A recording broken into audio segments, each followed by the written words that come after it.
Olá, começa agora o Palestra em Casa.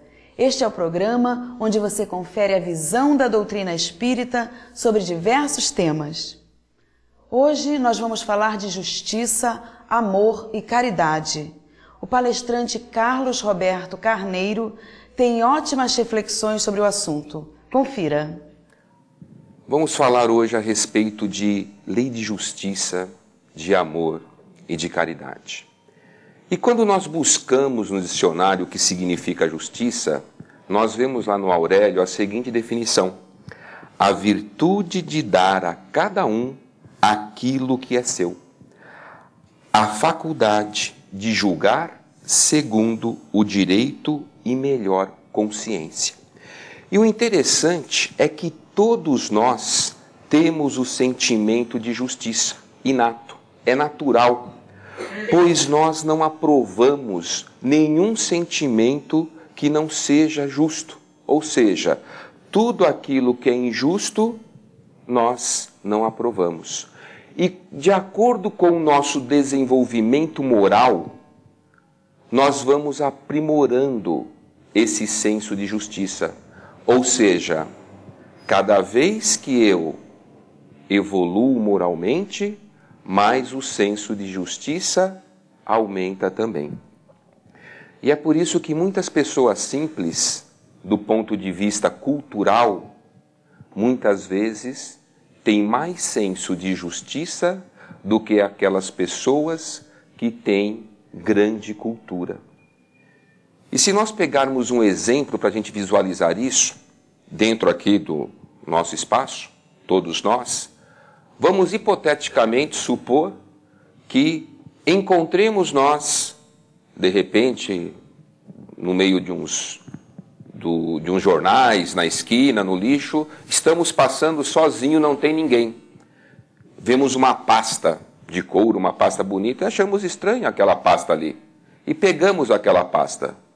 E ao abrirmos aquela pasta, quando chegamos em casa, o que nós encontramos? Uma quantia em dinheiro. Vamos colocar em uns 50 mil, 60 mil reais.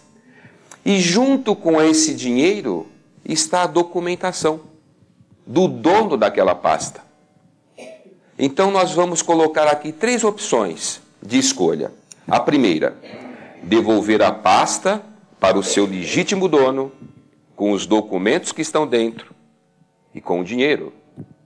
A segunda opção, devolver a pasta ao seu legítimo dono, só com os documentos. O dinheiro fica conosco. E a terceira opção, ficarmos com o dinheiro e jogarmos a pasta fora. Qual das opções que nós escolheríamos? Ou qual das opções que nós faríamos se eventualmente ocorresse um fato como este ou parecido com este? Não precisa responder, tá? Mas pensa. Pensa, porque nós vamos agir de acordo com a nossa consciência. Então, cada um de nós vai agir exatamente de acordo com o seu grau de consciência. Devolver, ficar, entregar. Porque nós podemos pensar, será que aquele dinheiro se destina a pagar uma mão de obra, assalariados, funcionários de alguma empresa? Será que é de alguma pessoa que está quitando o seu apartamento, a sua casa, o seu carro? Então nós começamos a fazer indagações e cada um vai agir exatamente como a sua consciência mandar. E no nosso senso de justiça, nós misturamos muito as nossas necessidades físicas, as nossas necessidades materiais e também as nossas paixões. Muitas vezes julgamos do nosso ponto de vista, segundo a nossa ótica. E aí perguntamos, como definirmos justiça? Como nós podemos definir a justiça de uma maneira mais ampla E Kardec coloca essa questão para os espíritos. Na questão 875, Kardec diz, a justiça... Não, Kardec pergunta, né? Como definir a justiça? E os espíritos respondem, a justiça consiste no respeito aos direitos de cada um. E esses direitos são determinados pela lei humana, pela lei civil e também pela lei divina. Portanto, cada sociedade tem as suas leis civis de acordo com o seu progresso moral, de acordo com os seus costumes. Então, muitas sociedades existem leis que tornam legais determinados atos, que para outras sociedades são ilegais, que até ferem a consciência. Por exemplo, os nossos amigos norte-americanos, em alguns estados daquele país, a pena de morte é uma lei civil e é legal. Em outros estados não é legal. Mas sabemos nós que perante a lei divina, a pena de morte não é legal. Em outros países da Europa, como por exemplo a Holanda, considerado um país também de primeiro mundo, o aborto também é considerado legal.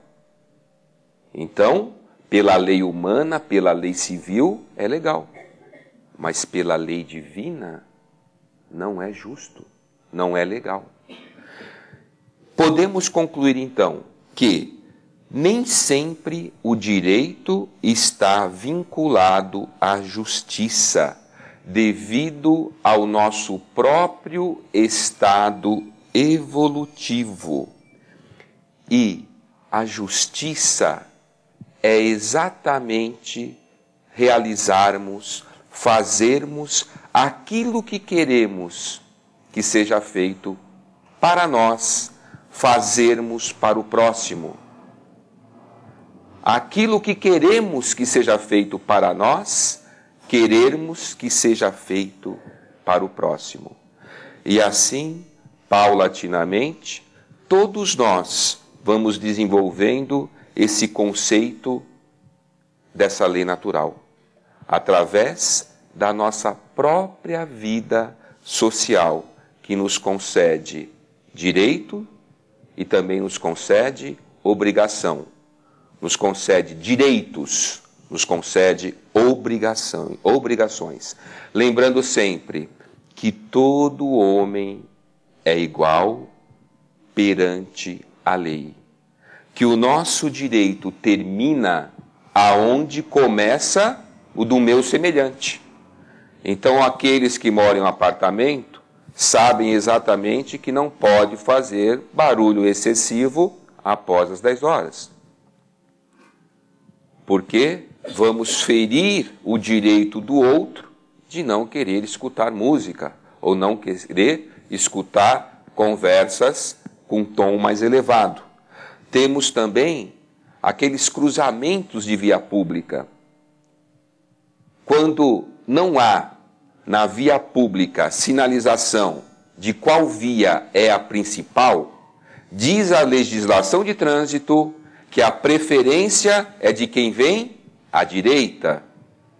E nós, evidentemente, como bons cidadãos, como cristãos, observamos isso.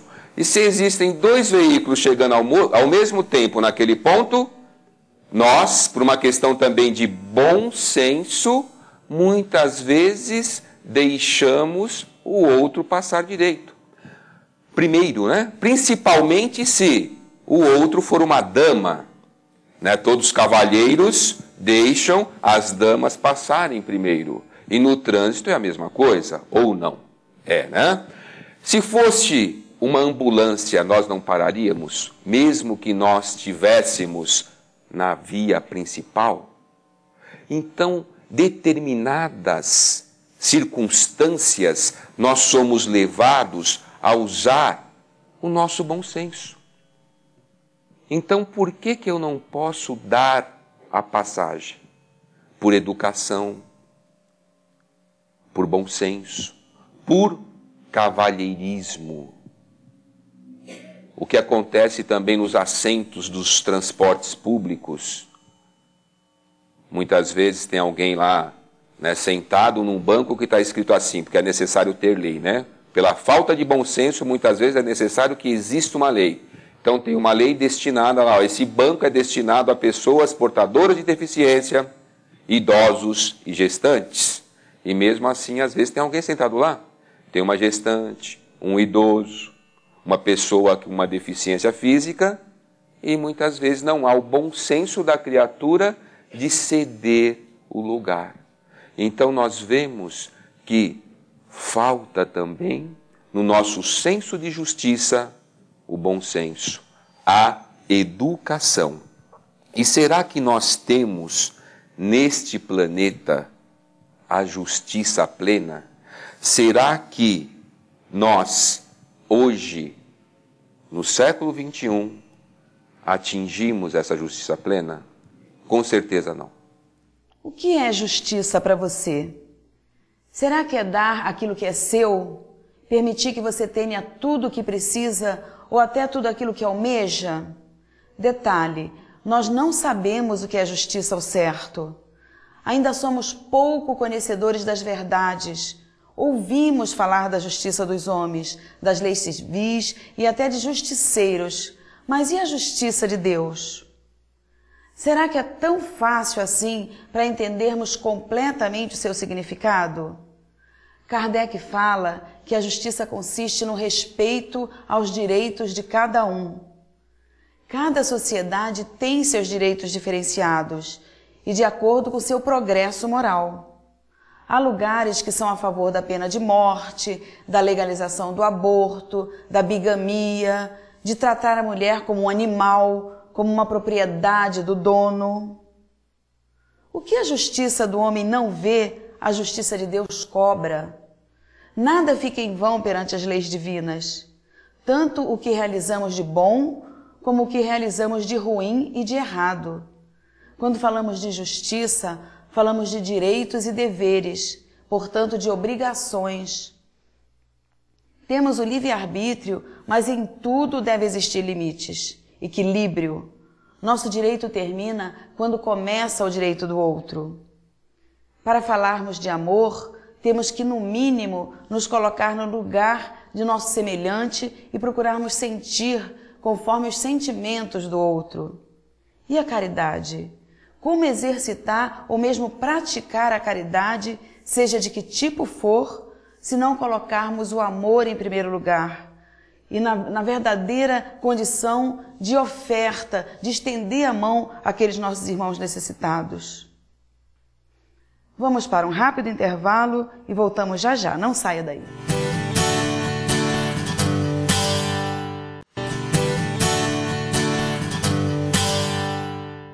O Palestra em Casa está de volta.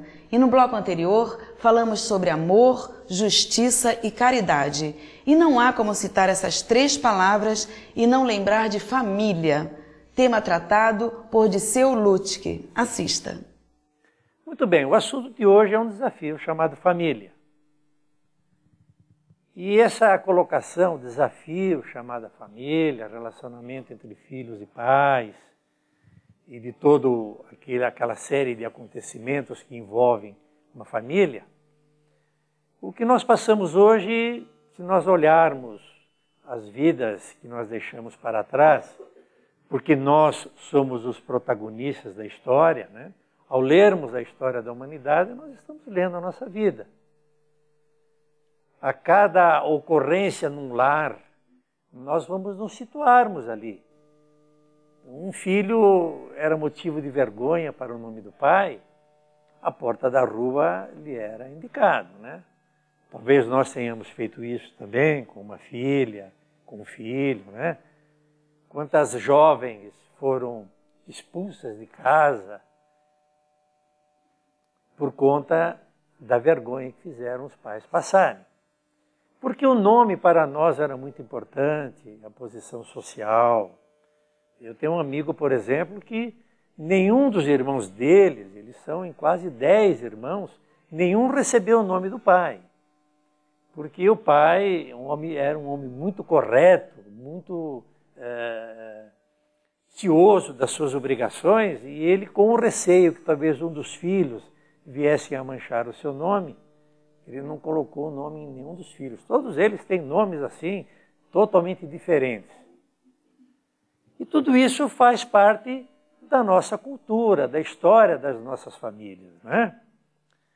Todos nós, até há pouco tempo atrás, ainda éramos o senhor feudal dentro do lar, o mesmo senhor feudal lá do século XIII, XIV, em que a palavra dele era a última, ainda até a questão de 30 anos atrás, 20, nós ainda tínhamos essa postura. E a mulher também tinha a sua postura dentro do lar, né? Já não chamava mais o marido de meu senhor, mas ainda acatava as suas ordens. E os filhos, de certa maneira, ainda reverenciavam os pais, ainda pediam a bênção, não se aventuravam em tomar nenhuma decisão sem consultar o pai e a mãe. Mas eis que a sociedade, ela dá as suas viravoltas. E se nós pegarmos o livro A Gênese, lá no último capítulo, cujo título é O Final dos Tempos, os Espíritos falam sobre isso, dizendo, olha, haverá uma grande transformação, final dos tempos não será o término da vida na Terra, não, né? A Terra continuará tendo as suas convulsões, os seus maremotos, os seus tsunamis, né? Porque isso faz parte da vida da Terra. Isso sempre ocorreu e sempre irá ocorrer. Hoje, além de nós termos o efeito estufa, nós temos ainda os outros fenômenos que envolvem a vida da Terra. Mas o final dos tempos é o final dos tempos para a estrutura familiar que ainda vigora em cima da Terra. Embora lá no Oriente nós tenhamos ainda o senhor feudal, né? Embora em muitos países lá do Oriente nós temos ainda uma estrutura arcaica. No Oriente, por exemplo, vieram as primeiras informações sobre a reencarnação, sobre valores espirituais. Mas eles não progrediram, porque ficaram estacionados com um grande problema que existe até hoje, que são as castas, né? Só para termos uma ideia, Mahatma Gandhi nasceu numa pequena cidade na Índia, de aproximadamente uns 30 mil habitantes. E lá existiam 22 castas. E as castas não se comunicam umas com as outras, né? São grupos distintos vivendo numa cidade, cada um tendo a sua independência, uma ignorando a outra, por questões de casta, né? Então tudo isso ainda existe, mas no nosso mundo ocidental houve uma mudança muito grande, primeiro com o grito de liberdade da mulher, né? Um grito atrasado, mas veio no momento oportuno. A mulher está ocupando gradativamente o seu espaço na sociedade, né? E o homem tendo que se adaptar a algumas tarefas dentro do lar que ele tem que agora passar a dividir com a mulher. O que nós podemos analisar dessa divisão de valores entre o homem e a mulher, podemos até fazer uma reflexão um pouquinho mais profunda. Quando os Espíritos dizem que todos nós, num determinado momento da nossa existência, nós teremos que inverter a nossa polaridade, ou seja, se há uma sequência de encarnações masculinas, num determinado momento nós vamos ter que optar por uma encarnação feminina. Porque existem valores que nós adquirimos apenas no campo da masculinidade e outros no campo da feminilidade. Mas como a tendência masculina ou a tendência feminina ainda é muito forte em cada um de nós só iremos mudar esse processo através de uma encarnação se nós concordarmos, né? Os Espíritos não vão nos impor nada. Aliás, Leon Denis diz que se nós fizéssemos uma mudança brusca sem estarmos conscientes da necessidade disso, o choque poderia ser muito traumático para nós, né? Ora, se hoje nós estamos já começando a ensaiar o homem a trocar a criança, a fazer a mamadeira, a acalentar a criança, enfim, a executar papéis que até então eram reservados às mulheres. E as mulheres, adentrando o mundo masculino, somente na vida profissional, começarem a tomar as suas atitudes do campo masculino, de certa maneira, nós podemos concluir que aí é um ponto muito positivo. Já estamos treinando para mudar a polaridade, o que é muito importante.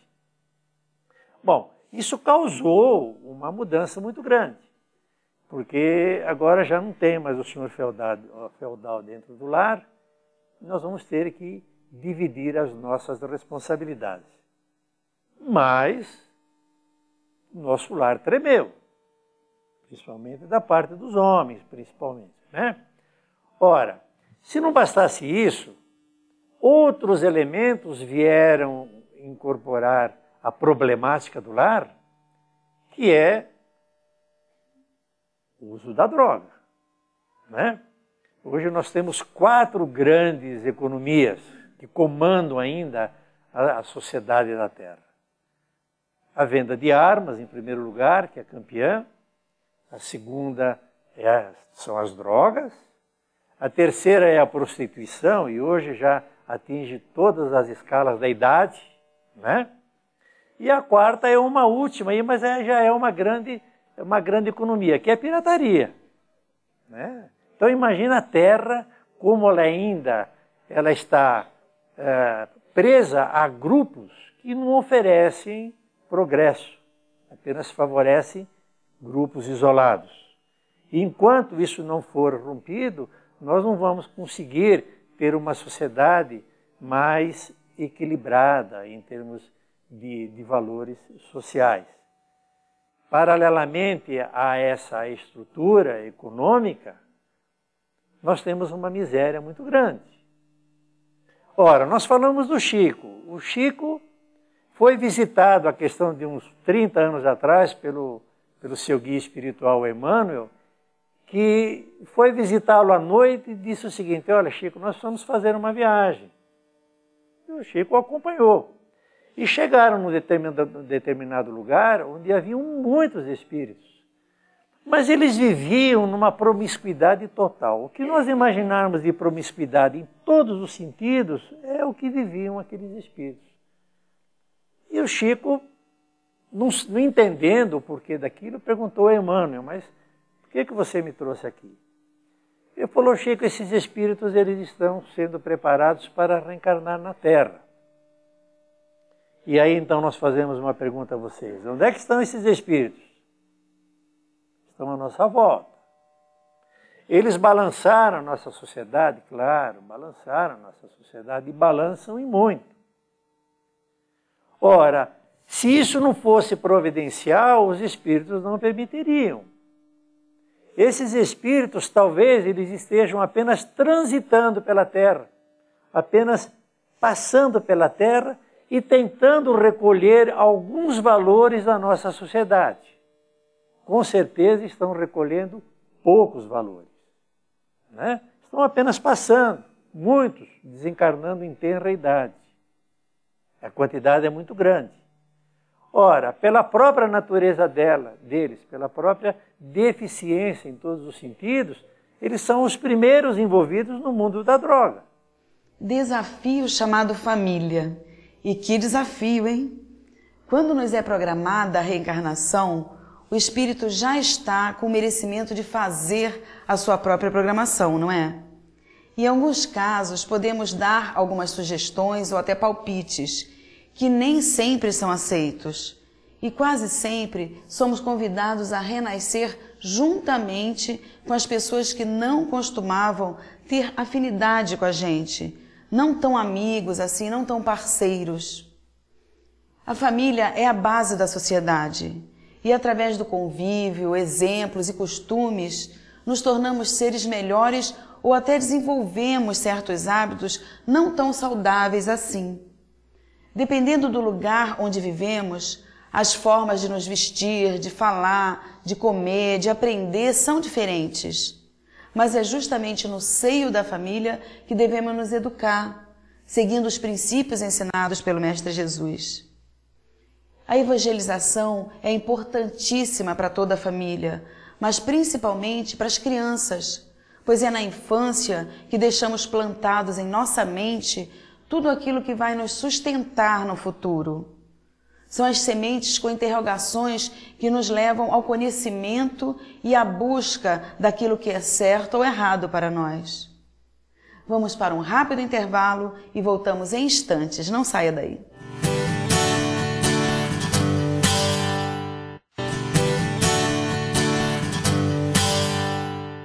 Voltamos a apresentar o Palestra em Casa. A família é realmente um desafio. Passar tudo aquilo que você aprendeu com seus antepassados para as futuras gerações é uma difícil e longa tarefa. O palestrante Carlos Escaramuza fala sobre a ciência que é educar. Confira. Família. Desafio chamado família. Ou será que não é? Bom, depende das circunstâncias pelas quais nós vislumbramos isso dentro dos nossos próprios lares.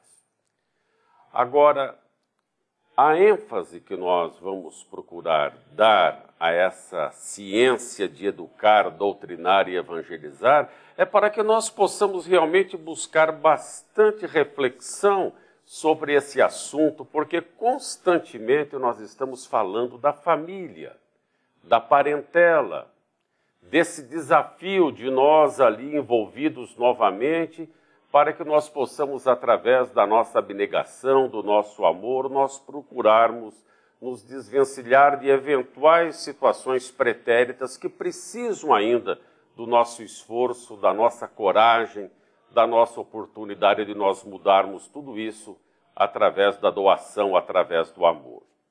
E é importante que se fala da educação dentro do próprio lar, a começar ali mesmo, neste local de experiência inicial a vivermos em sociedade. A importância de nós, pais, como educadores dentro do nosso próprio lar. Muitos de nós achamos que eventualmente, ou até pudemos até ter pensado assim, a educação, os meus filhos vão aprender na escola. Será? Será que na escola eles não vão ser instruídos e a educação eles vão aprender no lar? Percebem qual é a nossa responsabilidade como pais, como educadores? Emmanuel, no livro Dicionário da Alma, nos deixa bem claro que educar é, por excelência, a função da própria vida. Vamos refletir sobre isso. O que nós, como espíritos, estamos fazendo aqui novamente, a cada oportunidade, à misericórdia do Pai, em reencarnarmos para mais uma estada de aprendizado? Nós estamos constantemente reeducando os nossos espíritos. Afinal, nós temos um longo trajeto entre a criação de simples e ignorantes até chegarmos à perfeição. E à medida em que nós vamos adquirindo conhecimentos, ensinamentos, é também nossa obrigação passar àqueles que habitam o nosso lar, aos nossos filhos. Passar essa educação a começar dali, porque o que é a sociedade? A sociedade é o espelho dos nossos lares. Portanto, nós temos que ter muita paciência, muita dedicação, para que nós possamos aproveitar a estada daqueles que fazem parte do nosso convívio mais direto dentro do nosso lar, a começarmos a dar os primeiros passos da educação. Para que nós venhamos, portanto, a aprofundar o nosso conhecimento de educação, nós precisamos extirpar, nós precisamos excluir aquela ideia deficiente que educar é apenas esclarecer o cérebro. O desenvolvimento dos valores intelectuais ele é necessário, mas ele é uma parte da educação. E como uma parte não é um todo, é preciso que nós venhamos a entender com maior profundidade as partes que formam o todo na educação. Portanto, a estada terrena nos convida ao trabalho de nós educarmos, reeducarmos, iluminarmos com a educação, com o conhecimento e também nos iluminarmos interiormente. Porque à medida em que nós vamos angariando mais conhecimento, vamos ampliando os nossos conhecimentos na estada terrena, nós vamos também nos iluminando e iluminando também aqueles que fazem parte do nosso convívio. Pestalozzi já dizia que educar é desenvolver todas as potencialidades do espírito, sejam elas intelectuais ou morais. O grande mestre Pestalozzi já nos despertava a isso, desenvolver todas as potencialidades do espírito. É por isso que a educação pela vida é um convite constante para que nós venhamos a desenvolver as nossas potencialidades, que eventualmente estão ali adormecidas e precisam ser despertadas através da nossa vontade para que nós aproveitemos a cada estágio, a cada oportunidade. Afinal, nós não estamos aqui apenas para nascer, crescer, beber, dormir, divertir-se e morrer. Seria muito simplório se nós assim o pensássemos. Nós estamos aqui para angariar conhecimentos, que é a única bagagem que nós vamos levar de volta quando voltamos para a pátria espiritual. Portanto, então, 2 trabalhos nos aguardam na estada terrena. Trabalhar o progresso intelectual, que chama-se doutrinar, que é relativo à instrução. E trabalhar o progresso moral, que chama-se evangelizar, que é relativo ao desenvolvimento moral. Portanto, são estas 2 etapas fundamentais que nos aguardam aqui na estada terrena: a doutrinação e a evangelização. Se nós buscarmos ainda ajuda neste livro, um desafio chamado Família, o companheiro nos deixa bem claro que nós precisamos entender a diferença entre doutrinar, a parte intelectual, e evangelizar, relativo à parte moral. Nos evidencia bem claro que doutrinação é relativo e deriva de doutrina, que é o conjunto de princípios que serve de base a um sistema religioso, filosófico, científico. Ou seja, é transmitir os conhecimentos através de técnicas, é instruir enriquecendo os recursos intelectuais, informações religiosas, profissionais, de caráter geral, etc.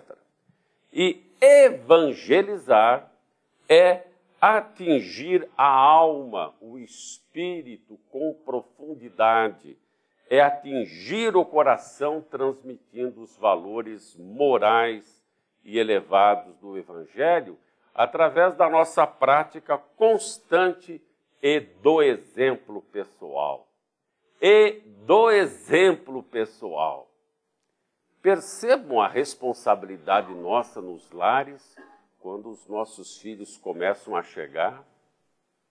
Nós precisamos doutrinar e evangelizar ao mesmo tempo em que nós damos a oportunidade do conhecimento intelectual, nós temos que começar a passar esses valores de caráter, de formação, de sustentação para que não se deparem com situações a posterior na vida que dificultem o seu crescimento. Então, cabe a nós, pais, como primeiros educadores, nós trabalharmos e muito esta parte da doutrinação e da evangelização. A grande dificuldade que nós temos é de que nós possamos fazer a ação reflexo do nosso exemplo pessoal, porque nós também ainda estamos em estágios maiores do que experiências pretéritas, mas também temos a nossa dificuldade, temos a nossa situação educativa de passarmos aos nossos filhos o melhor de nós. Nós poderíamos até indagar, mas se nós temos a tarefa de doutrinar de evangelizar os nossos filhos para que eles possam desenvolver todas as suas faculdades, como pais imperfeitos podem ser bons educadores? A doutrina espírita nos traz essa colocação de uma forma bem objetiva. Ela nos diz que nós nos colocamos, e ela é um exemplo clássico disso, ela nos forma, nos transmite esta filosofia, de que ela nos coloca no dever de sempre nós sempre caminharmos, conhecendo, indo para a frente. Ela não nos pede santidade para abraçar, melhor dizendo, a tarefa educativa. É que nós tenhamos a capacidade de nos esforçarmos, não desertarmos em função da preguiça, do ócio, da falta de vontade, e nós não abraçarmos esta tarefa educativa em relação aos nossos filhos. Porque a doutrina deixa bem claro que, como ela nos pede para caminhar, objetivando o progresso, o conhecimento, à medida em que nós vamos dando os nossos passos, vão surgindo convites de trabalho dentro da faculdade da vida, dentro daquilo que nós já conquistamos. À medida em que eu vou educando, eu vou angariando também conhecimentos, e isso vai abrindo oportunidade para que nós venhamos a conquistar, a adquirir virtudes que nós ainda não conseguimos conquistar. A educação deve começar no próprio lar e dar continuidade em paralelo na escola, através das instruções dos professores, e seguir todos os nossos dias. A lei do progresso é muito importante. Está presa ao conhecimento, inclusive em cada um de nós. Quem não ouviu falar no autoconhecimento? Em procurar saber o que nós gostamos ou não gostamos, aquilo que nos faz bem e aquilo que nos prejudica. Em todos os sentidos, a educação está ligada com o aperfeiçoamento moral e intelectual e à busca do conhecimento de cada um. Sempre falamos de que a sociedade é um espelho daqueles que a formam. Consequentemente, é um espelho de nossos lares, da índole de cada ser humano, dos seus governantes, de suas famílias. Vamos fazer uma breve pausa e voltamos já já.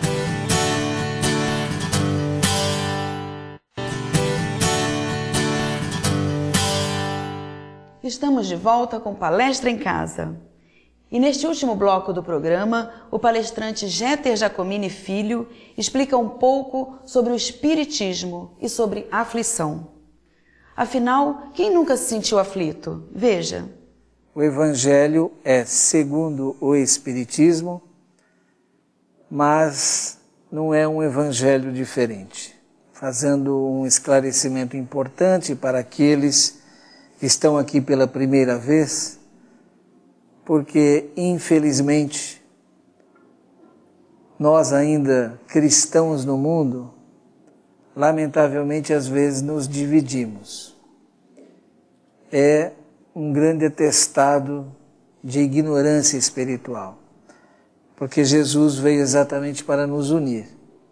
E muitas vezes, alguns mal intencionados, poucos é verdade, mas a maior parte, repetindo às vezes o que não sabe e muito menos o que pouco leu, dizem que nós fazemos um evangelho à nossa moda. Muito pelo contrário. O evangelho é segundo o Espiritismo porque a orientação espiritual foi, de uma certa maneira, tirar daquele livro grande, né, que é o Novo Testamento, inserido na Bíblia, muitas vezes, em que você tem relatos históricos, e nós precisamos nos ater à essência moral da vinda do Cristo aqui. Evidente que ele se insere num contexto judeu, um período histórico dos mais significativos para nós humanos, para a história da humanidade, mas mesmo assim, numa região que até hoje tem os conflitos que tem. Então, é muito natural que muitas vezes nós deixemos nos levar por aspectos exteriores, externos, e damos atenção muitas vezes a situações culturais de época, de costumes em relação a formas de viver a vida, guardar o sábado, não guardar o sábado, que era um procedimento judeu. Então, a orientação espiritual é para que tirasse de lá aquilo que é essência moral, que não se modificasse. Muito pelo contrário, os espíritas têm um grande respeito por tudo aquilo que é literatura espiritual de qualquer credo e entende mesmo que é um crime, mesmo quando a gente queira atualizá-los ou adaptá-los a uma linguagem dos nossos dias, fazermos isso alterando o texto original.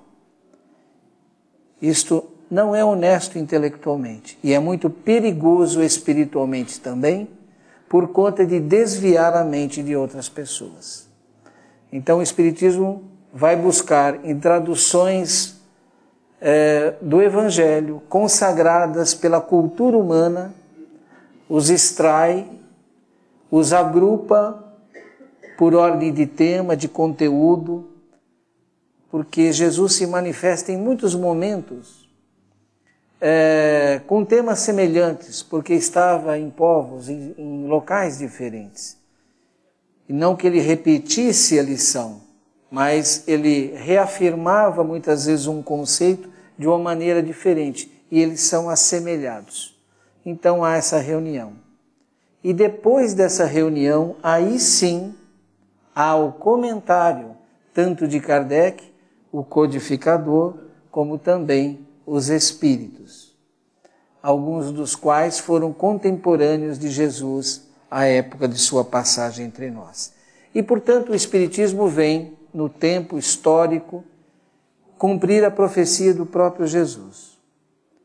Ele vem trazer o Paráclito, o Espírito de verdade, o Consolador, que, como ele mesmo disse, estaria não só relembrando toda a mensagem original, do qual ele veio ser o protagonista para todos nós, como também trazer algumas chaves de esclarecimento, de compreensão. Porque muitas passagens, inclusive, há um capítulo muito significativo no Evangelho segundo o Espiritismo, chamado Moral Estranha, em que nós vemos palavras na boca de Jesus que pode parecer estranho num primeiro momento aquele que veio nos ensinar o amor, dizer que veio como uma espada para separar a família, que muitas vezes veio como um fogo que queima e quer mais é que queime mesmo quanto antes. Isso pode parecer estranho. Como é que nós vamos entender isso? Então é muito interessante esse esclarecimento. Então o Espiritismo é o cristianismo redivivo. Redivivo é revivido na sua pureza original, na sua mensagem original. E é muito natural, e hoje nós podemos compreender isso. Nós estamos na escola da vida. É interessante que o Espiritismo tem esse nome porque surge num período histórico muito rico, dos mais ricos da humanidade, que é o Iluminismo, e é evidente que para essa inserção no mundo, na cultura religiosa de toda uma época, ele precisa adotar um nome. Por isso, chama-se Espiritismo, mas é o cristianismo redivivo. E ele é trazido a lume pelas mãos do codificador. Então, a espiritualidade vai buscar num pedagogo, num professor, esta missão. Porque é justamente isso. Jesus veio nos ensinar. E agora sim, nós podemos nos aprofundar em suas lições. A vida é uma escola, este é o propósito dela, fazer com que todos nós, num processo gradativo, e não poderia ser numa única vez, Por isso mesmo ele diz, ninguém pode ver o reino de Deus se não nascer de novo.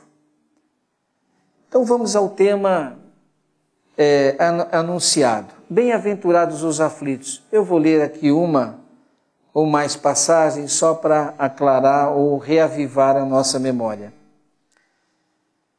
Bem-aventurados os que choram, porque serão consolados. Bem-aventurados os que têm fome e sede de justiça, porque serão saciados. Bem-aventurados os que sofrem perseguição pela justiça, porque o reino dos céus é para eles. Vós sois bem-aventurados, vós sois pobres, porque o reino de Deus é para vós. Vós sois bem-aventurados, vós que agora tendes fome, porque sereis saciados. Vós sois felizes, vós que agora chorais, porque rireis. É interessante que essa passagem está sempre colocando esta nossa redenção, essa nossa saída desse estado de aflições, dessas angústias, no futuro. Muito interessante. E ele disse isso para jovens, adultos e velhos. Para jovens é possível até que eles esperassem que no período de suas vidas esse futuro aconteceria. Mas e para aqueles em idade mais avançada? E aqueles que estavam, inclusive, de uma certa maneira, deixando esta vida? Que futuro é este? Onde está esse reino dos céus? Só estou destacando isso para lembrar que Jesus, com certeza, não estava fazendo nenhuma brincadeira de mau gosto com qualquer um de nós. Que futuro é esse? Até então, a interpretação a partir de um determinado momento das Escrituras levou as pessoas a criarem, porque isso é fruto da criação humana, da interpretação teológica talvez, dos ensinamentos espirituais. Então criaram o céu e o inferno, e impondo aquelas condições que todos nós sabemos, das quais era dificílimo qualquer um de nós escapar da condição do inferno, porque do céu realmente era uma coisa muito quase que impossível. Então, ele está falando de um futuro. Então vejam que céu e inferno não estavam nem nas palavras de Jesus. E esse futuro o que é? É a dimensão espiritual, onde cada um de nós volta a cada vida e depois retorna. Por isso, aquele célebre, quem vem acompanhando regularmente as palestras públicas, sabe que nós vamos sequencialmente abordando várias passagens. E o capítulo anterior falava justamente sobre essa condição da reencarnação, famoso e célebre diálogo, por exemplo, de Jesus com Nicodemos, onde ele reafirma essa necessidade de nascer de novo. Textualmente diz que, cumprindo as Escrituras, Elias tinha vindo anunciá-lo e todos entenderam que Elias era o João Batista reencarnado. Então vejam que nós estamos aqui, essas bem-aventuranças ocorrerão sim. Evidente que não vem de graça. A graça divina é o seguinte: a felicidade está assegurada a cada um de nós. Porém, chegar a esse estado é obra de cada um, a cada um segundo as suas obras, como diz o Evangelho. O Evangelho, segundo o Espiritismo, é um livro de ensinamento moral. Nele estão contidos todos os ensinamentos para que sejamos felizes e para que o nosso caminho de felicidade esteja cada vez mais perto, mais próximo de atingirmos. A consciência nos cobra a moral. Sabemos quando estamos errados, pois a lei de Deus está em nossas consciências. Muitas vezes tropeçamos, mas a mão divina sempre nos ampara e nos dá a chance do recomeço através das reencarnações e de nossas oportunidades de mudança interior. O nosso programa de hoje está chegando ao fim, mas você pode participar aqui do Palestra em Casa enviando um e-mail para palestraemcasa@redemundomaior.com.br. E eu espero você na semana que vem. Até lá!